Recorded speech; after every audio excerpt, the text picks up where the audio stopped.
Welcome back, everybody. It's the Fantasy Football Strategist here. In today's video, I'm bringing you 5 potential sell high candidates at the quarterback position. This is more so geared towards a superflex format. And now, please keep in mind, I am not saying that any of these 5 quarterbacks are bad players by any means. I'm saying that I think there's the potential for them to lose value, or that, just the prior season's output is just way higher than what we're normally going to see from these guys. And so I definitely think that you could get a good amount of value for these guys, but they're not necessarily sells just to sell. And so the first candidate here is going to be Kyler Murray of the Arizona Cardinals. So he's really short for a quarterback. He's 5'10". Now, as far as the build's concerned, he's a decent build, but he's almost 28 years old, and a big part of his success for us in fantasy is his rushing output. Now, when you take a look at his points per game, his 18.9 3 years ago were 7th. He had 18.9 2 years ago, but it wasn't enough of a sample size. And then coming back in a full season, he had 18.1 this past season, which is good for 12th. So the output has been very good. He's been a little bit inconsistent where he'll have those massive games and then very poor games. So it's very iffy from time to time as to what he's going to give you any given week. But more so the reason here is just that I don't think he's necessarily the best real life quarterback. And it's not even necessarily his fault. It's just with his height, he just can't use the full amount of the NFL field. He has to stick to the sidelines and, areas that he can actually see. And so it just limits the effectiveness of him. And I definitely think that there's a chance the Cardinals move on from him at some point in the near future. And so here are a couple of advanced stats that I think speak to what I mentioned earlier, in that there is a chance he's replaced at some point in the near future. So in terms of his accuracy in the red zone, his red zone accuracy rating of 5.9 was 16th, middle of the road by definition. His deep ball accuracy rating, though, of 4.5 was 36th, not the best deep ball. His clean pocket accuracy rating of 6.3 was 33rd. I think height is a huge reason for that. His yards per attempt of 7.1 were 20th.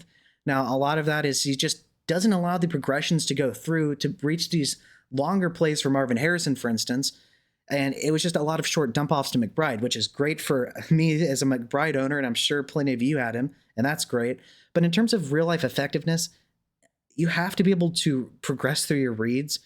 In terms of his adjusted yards per attempt as well, his 6.6 was 16th, middle of the road, and his air yards per attempt of 6.8 were good for 34th. And so I think that some of these are representative of the issues that he has, really mainly due to his height.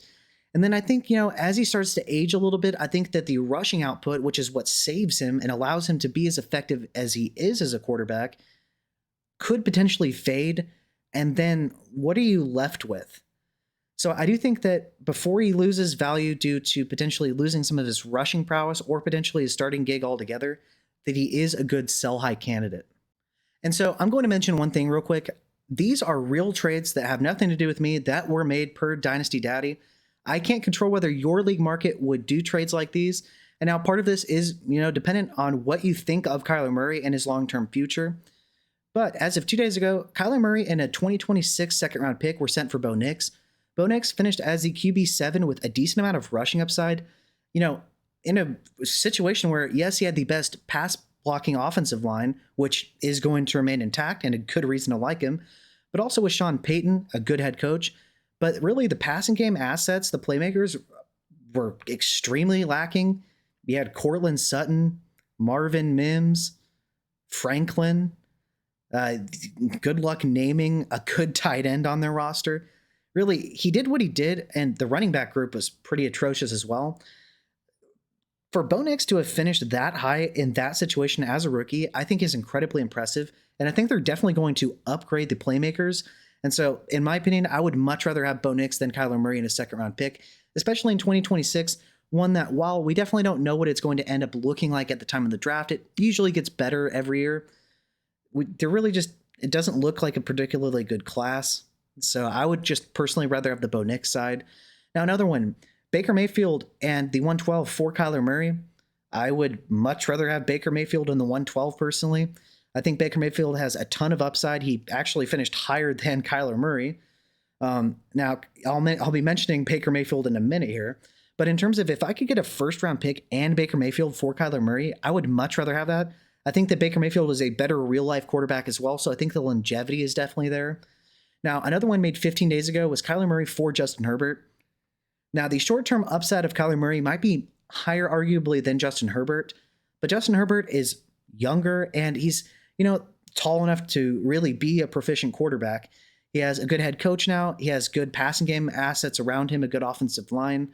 And I think he's going to have a lot more longevity than Kyler Murray with a good amount of upside himself. So I would much rather have Justin Herbert than Kyler Murray straight up. And Herbert goes ahead of him in startup drafts. Now, my second potential sell high QB candidate is Jordan Love, who I already said last year was a sell high candidate for sure, but I still think he's a sell high candidate. So he's 6'3", 224 pounds, so he's definitely the size necessary to be an NFL quarterback, and he's still only 26 years old, so he's still relatively young. I just don't particularly think that he's a great quarterback in real life. Now, in terms of his fantasy output, he's only started 2 seasons, and so this past season is 19.4 points, which is impressive. It was 5th overall. That was despite having a terrible first half of the season. That's how good he was in the second half. But then this past season, he first of all was injured, and so he dipped from 19.4 to 16.3 fantasy points per game, which was 16th in the NFL. I think that this is more representative of his actual talent. They don't necessarily have a wide receiver 1 right now. There's been talk of them potentially trying to get Ted McMillan. We'll see about that, but I think that the offense is a lot better than he is, particularly as a fantasy asset. I think Josh Jacobs is a better buy. And I definitely think that you could potentially sell him for more than he's worth before he potentially loses value, because I just, once again, don't think that he's a particularly great real-life quarterback. But once again, him being a sell-high candidate is a little bit contingent on you believing that as well. And so a couple of things to consider here. So first of all, in team pass plays per game, they're 29.5. We're good for 30th in the NFL. They still have LaFleur. They still have Josh Jacobs. I don't think that changes. Their pace of play of 1.95 is 29th in the NFL. So you have less plays and less pass attempts per game than most NFL quarterbacks. That's just going to limit your upside, right? Then his accuracy rating of 5.2 was 28th among quarterbacks per player profiler. His true completion percentage, which takes away throwaways, of 68% was 29th. That's not very good. His deep ball completion percentage of 36.8 was 17th. That's a little bit below average. His pressured completion percentage, rather, of 47.9 was good for 37th. That's just not very good. And then his play action completion percentage of 57.7 was good for 17th as well. There's a lot of accuracy issues here. And now his wide receiver core is full of wide receiver 2s. So I can't necessarily blame him in terms of not having an official wide receiver 1 yet. But I think that, also, besides just him not being, in my opinion, the most accurate quarterback it starts to get really cold in the latter half of the season, and they look to run the ball a lot more. They did so with Josh Jacobs, especially this past season. And I think that, during the peak times where we need our quarterbacks to produce, they're going to be passing the least on purpose and trying to drain the clock with Josh Jacobs and just control the clock as well. And so I think that that's another reason, besides just his accuracy issues in general, that I think Jordan Love is a good sell-high candidate, even if he was a better sell-high candidate this past season. And so once again, I can't control as to whether your league market will look like this, but 3 trades made within the past 12 days. We had Trevor Lawrence in the 106 for Jordan Love in the 203. Personally, and this is just my opinion, I would rather have Trevor Lawrence than Jordan Love straight up. So if you're telling me that I can do a straight up swap there, but then also move from the 203 to the 106, easily the T-Law side for me, not even close. 7 days ago, Michael Penix, a first and a third rounder for Jordan Love straight up. Michael Penix is a little bit iffy. We don't really know. The sample size wasn't good enough, but he definitely looked decent to a degree in a couple games that he actually played. 27 first, that is a hot commodity right now. Even if you don't particularly believe in the class, there is a very positive sentiment among that class. And so I definitely think that that is a good buy. And then a third rounder is, pretty worthless in my opinion. But essentially, Michael Penix and a 27 first for Jordan Love. I think Jordan Love has a little bit more total upside than Penix, but I think Penix's situation is going to be fantastic. And if you're telling me that I could also get a first-round pick in 2027, sign me up. And then 12 days ago, Drake May for Jordan Love and his second-round pick. I, once again, am not that high on Jordan Love. If I have to give Jordan Love in a 2026 second-round pick, once again, a class that just doesn't project to be that good as of now, although it will probably gain some steam like every class does once we get closer to that draft. If I could move that for Drake May, sign me up immediately. Drake May goes significantly higher than Jordan Love in startups, and for good reason. I think Drake May's upside is so much higher than Jordan Love's will ever be due to his rushing game prowess, and Drake May's situation is only going to get better. And so my third potential sell high candidate is Baker Mayfield of the Tampa Bay Buccaneers. Now, I'll say I love Baker Mayfield, and I think he's a very talented quarterback, and I don't think he has any job security issues whatsoever. I just think that this is a potential sell high time for him because I think he had an outlier year this past season. So he's a little bit under 30 years old. So once he hits that official 30 mark, he's just people are going to think old, despite the fact that he's only, at that point going to be 3 months older than he was at the time of me recording this video. That is a thing, ageism. Now, taking a look at his points per game the past 3 seasons, 3 years ago he had 10.8, which is good for 33rd. But then in the resurgence season with Dave Canales, his 16.7 were good for 17th. He had, I believe, a top 10 finish. Tremendous upgrade from what we saw from him previously. But then this past year, under Liam Cohen, his 22.5 fantasy points per game were good for 4th in the NFL. And I believe he also finished as the QB4 overall in most formats. I think that is an outlier year, but I love Baker Mayfield. I just think that this is probably one of the best times that you will have in a significant amount of time, if maybe ever, to sell Baker Mayfield for a profit. And so if you look on the bottom left, I want to show you his finishes for us in fantasy. So his rookie season, he was the QB 16. That's a great rookie season, to be honest with you. But then QB 18, 18, 25, 29. Then this past season, QB 10. And this year, QB 4. If you notice, the QB 4 season is an outlier of all outliers, as was the QB 10 finish. And while there is a chance that he just retains and continues playing this well, I do think that he is a potential sell high candidate. Because if you take a look at his rushing output, right?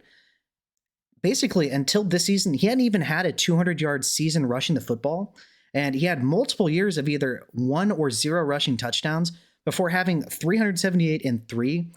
That is definitely an outlier season if I've ever seen one. And so once again, while I think he's talented, I just don't expect that rushing output to probably be the same.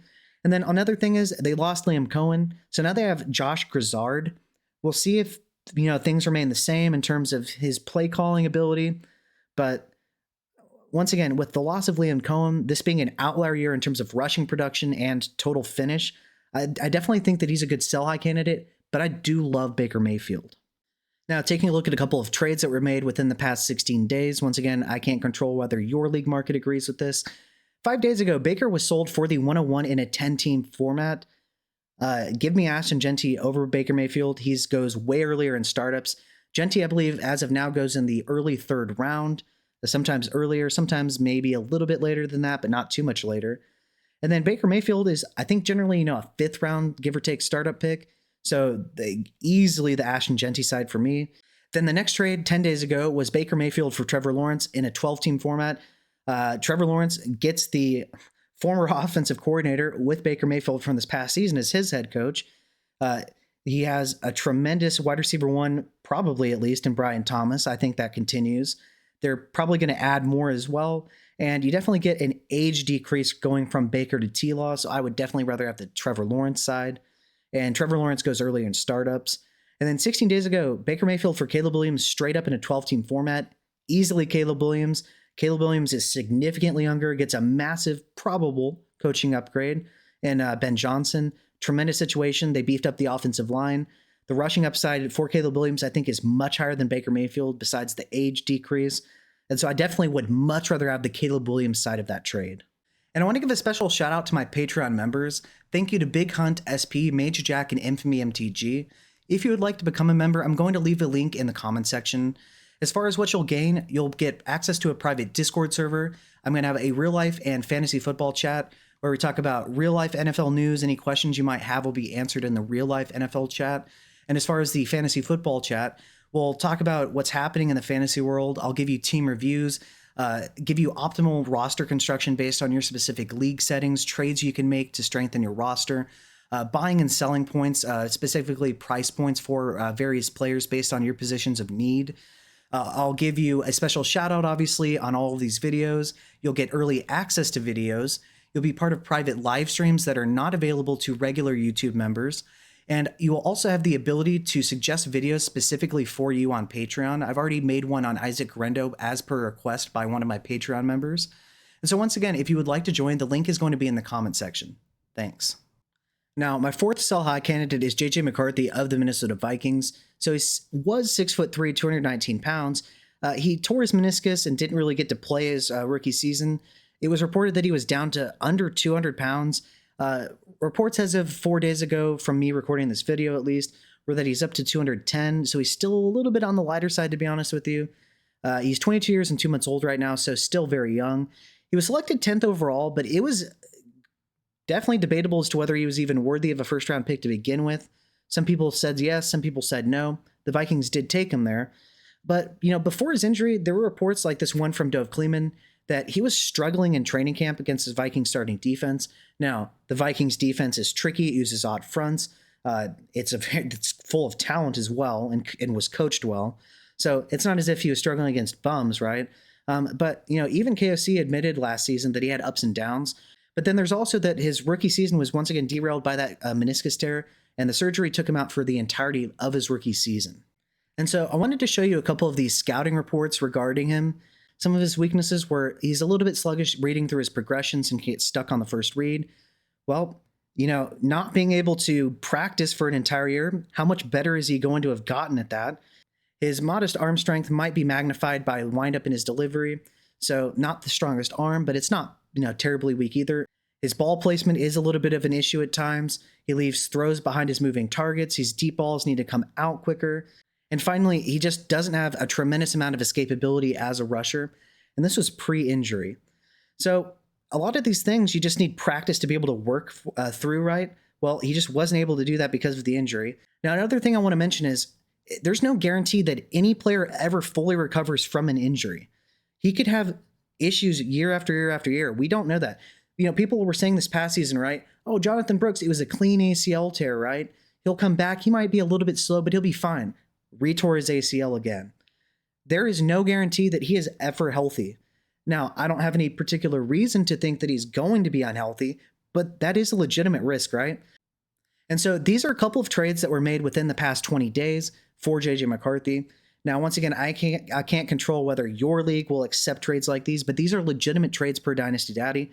As of 5 days ago, he was sold straight up for Caleb Williams. Gave me Caleb Williams all day, the higher end draft capital, a huge coaching upgrade for Caleb Williams that in terms of the play calling ability is probably comparable to that of KOC. The situation around him is comparable as well. Now, Chicago might even have a better offensive line. And then the rushing upside for Caleb, in my opinion, is higher than that of JJ McCarthy. Plus, McCarthy, once again, is coming off an injury. Caleb isn't. As of 5 days ago, McCarthy, a third, and the 202 were sold for Justin Herbert. I would so much rather have Justin Herbert than the package of McCarthy, the 305 and 202. And then as of 20 days ago, McCarthy, a 26 second, and a 25 third were sold for Drake May. Drake May's rushing upside is tremendous. I would definitely rather have the Drake May side of it. And Drake May is selected, just like with Justin Herbert and Caleb Williams, significantly ahead of JJ McCarthy in startups. And my fifth and final sell high candidate is Sam Darnold of the Seahawks. So he's 6'3", 221 pounds. That's plenty big enough. He's 27 years and 8 months old, so almost 28 years old. Now, taking a look at his points per game throughout his career, this past season was an outlier by a huge margin. He had 14.1, 15.1, 12.1, 14.2, 14.9, 2.4, which is 30th, but the sample size isn't as great for that. And then this past season, his 18.8 were good for 9th in the league. That is an outlier season. And he was on the Minnesota Vikings, which is one of the best situations imaginable for quarterback play. He goes from there to the Seahawks, who their offensive line, in my opinion, is worse than the Vikings' offensive line. They're skill position players. You have JSN.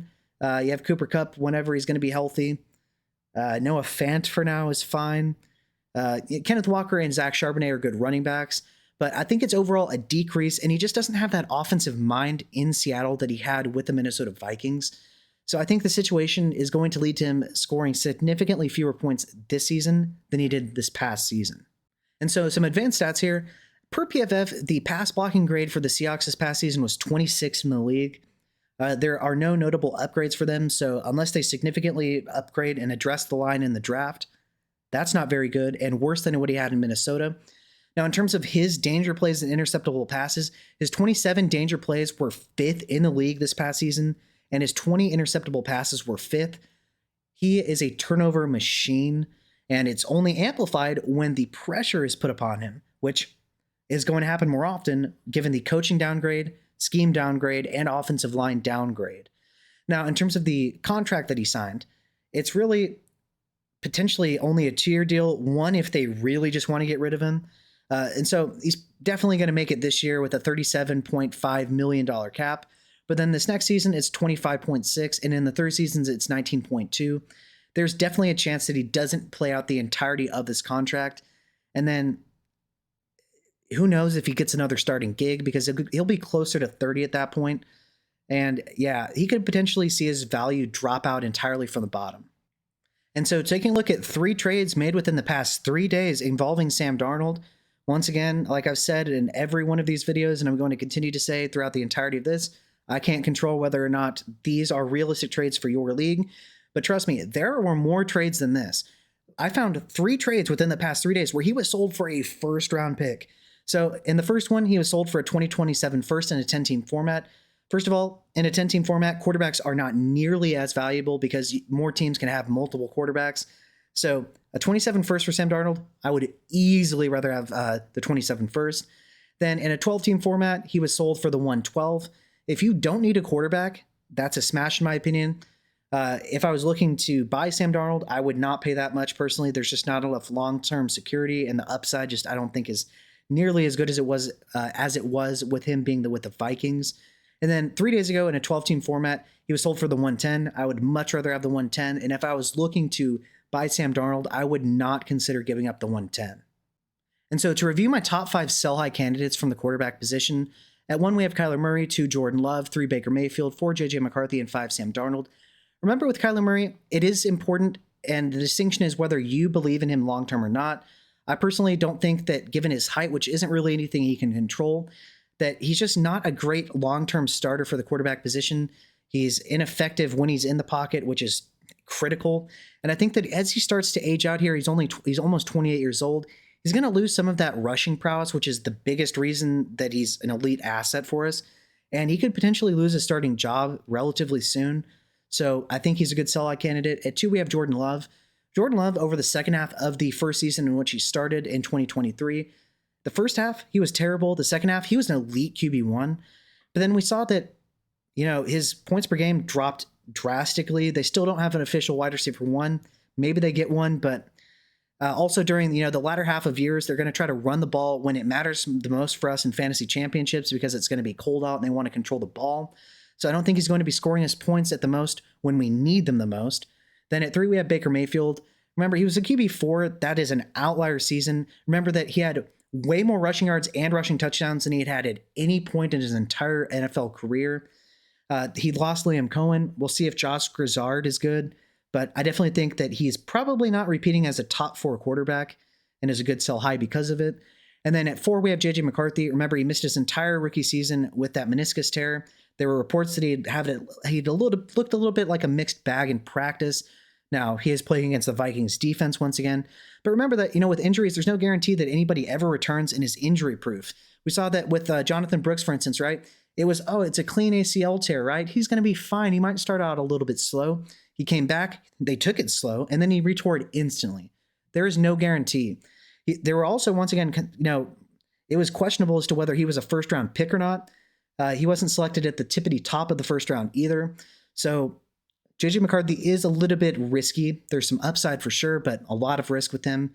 And then with Sam Darnold, this past season, his 18 points per game, which was 9th, that is the outlier of all outliers for him. He was in a fantastic situation with KOC, a good supporting cast, a good offensive line. He's not going to have nearly as much of that with the Seattle Seahawks. That contract isn't a long-term contract. They could potentially get out after 1 year, more reasonably after 2.